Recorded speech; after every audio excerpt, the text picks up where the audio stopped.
हमारा पहला क्वेश्चन है organic compounds of plant and animal origin which yield on either acidic or enzymatic hydrolysis one or more sugars and non sugar residue are called as. अब यहाँ पे पूछा गया है कि नीचे दिए गए कंपाउंड्स में से, ऑर्गेनिक कंपाउंड्स में से ऐसा कौन सा ऑर्गेनिक कंपाउंड है जो अगर एसिड के साथ में या फिर एंजाइम के साथ में हाइड्रोलाइज हो, या फिर आप कह सकते हो कि जिसका हाइड्रोलिसिस अगर हम एसिड के साथ में या एंजाइम के साथ करते हैं तो वो क्या देते हैं, वो देते हैं एक से ज़्यादा शुगर या फिर नॉन शुगर रेसिड्यूज, या फिर जिसे आप मॉइटीज भी कह सकते हैं, रेसिड्यू को मॉइटीज भी कहते हैं।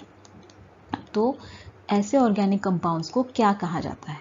ओके, तो ऐसे ऑर्गेनिक कंपाउंड्स जो प्लांट और एनिमल ओरिजिन से मिलते हैं और अगर उनका हाइड्रोलिसिस हो एसिड के साथ या एंजाइम के साथ में तो एक से ज़्यादा वो शुगर और नॉन शुगर रेसिड्यू या मॉइटी प्रोड्यूस करते हैं, यील्ड करते हैं, तो ऐसे कंपाउंड्स को कहा जाता है ग्लाइकोसाइड्स। बाकी के जो ऑप्शन है टैनिन्स जो होते हैं वो डेरिवेटिव्स होते हैं पॉलीहाइड्रोक्सी बेंजोइक एसिड के, तो ये हमारा आंसर नहीं है। एल्कलॉइड जो होते हैं वो नाइट्रोजनस बेसिक ऑर्गेनिक कंपाउंड्स होते हैं, अगेन ये हमारा आंसर नहीं है। लिपिड्स जो है वो भी ऑर्गेनिक कंपाउंड्स होते हैं like fats, waxes, fixed oils etcetera, तो ये भी हमारा आंसर नहीं। तो हमारा आंसर है option B, that is glycoside. Next is non sugar moiety in the glycoside. अब जैसे हमने देखा डेफिनेशन में कि जब ग्लाइकोसाइड्स का हाइड्रोलिसिस होता है एसिड या फिर किसी एंजाइम के साथ में तो वो शुगर मॉइटी और नॉन शुगर मॉइटी यील्ड करते हैं। तो जो नॉन शुगर मॉइटी होती है उसको क्या कहा जाता है? तो उसको कहा जाता है जेनिन या फिर अग्लाइकॉन। तो हमारा आंसर होगा यहाँ पे option C, that is both A and B. तो हमारा ये जो आंसर है ये यहाँ पे गलत होगा। आंसर है C, genin and aglycone, that is both A and B. Next is the sugar moiety in the glycoside. Non sugar को जेनिन और अग्लाइकॉन कहा जाता है और जो शुगर मॉइटी होती है उसको कहा जाता है ग्लाइकॉन। तो हमारा आंसर यहाँ पे होगा ऑप्शन ए। ओके, अग्लाइकॉन और जेनिन जो होते हैं वो होते हैं नॉन शुगर मॉइटीज।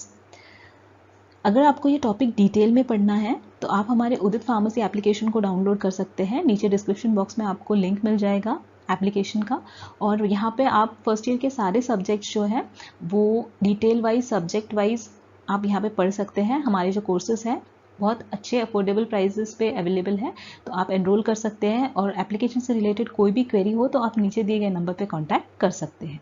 तो चलिए देखते हैं हमारा नेक्स्ट क्वेश्चन। नेक्स्ट क्वेश्चन है ग्लाइकोसाइड्स आर। अब पूछा गया है glycosides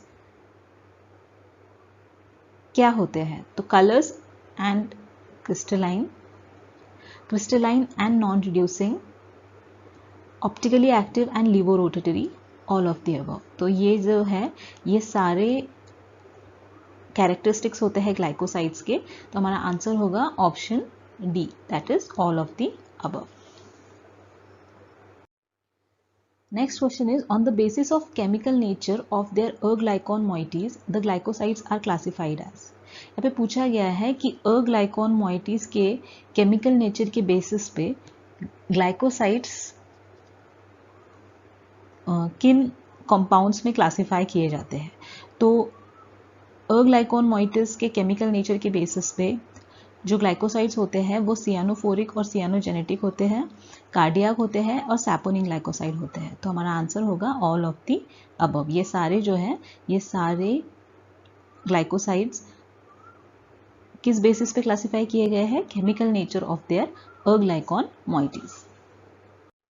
next is saponin glycosides are also known as. Saponin glycosides जो होते हैं उनको और क्या कहा जाता है? तो उनको कहा जाता है एल सैपोसोप। ओके, तो ये जो है वाटर के साथ में कोलॉइडल सोपी सोल्यूशन फॉर्म करते हैं, इसलिए इनको एल सैपोसोप भी कहा जाता है।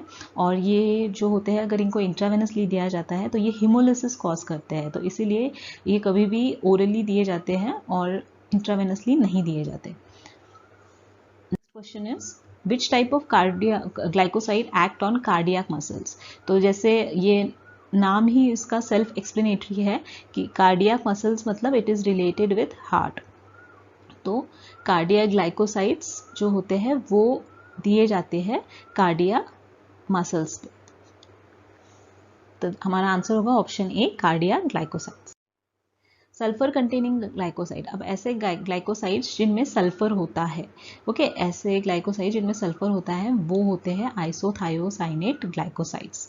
आइसोथायोसाइनेट ग्लाइकोसाइड्स में सल्फर होता है।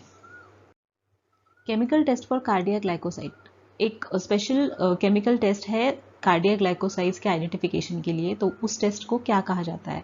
उस टेस्ट को कहा जाता है केलर-किलानी टेस्ट। ये बाकी की जो टेस्ट है ये तीनों भी टेस्ट अल्कोलॉइड्स के आइडेंटिफिकेशन की टेस्ट है, तो हमारा आंसर है Keller Kiliani test. Next is thermolabile glycoside should be extracted at. यहाँ पे पूछा गया है कि जो थर्मोलबाइल ग्लाइकोसाइड्स होते हैं उनको कौन से टेम्परेचर पे एक्सट्रैक्ट किया जाता है। अब थर्मोलबाइल जो होते हैं वो होते हैं हीट सेंसिटिव, मतलब कि जो हीट को टॉलरेट नहीं कर सकते, हीट में जो खराब हो जाते हैं, ओके। तो ऐसे जो ग्लाइकोसाइड्स होते हैं हीट सेंसिटिव ग्लाइकोसाइड्स, उनको एक्सट्रैक्ट किया जाता है लो टेम्परेचर पे, ओके। तो हमारा आंसर होगा option A, that is low temperature. तो आई होप कि आपको सारे एमसीक्यू समझ आ गए होंगे।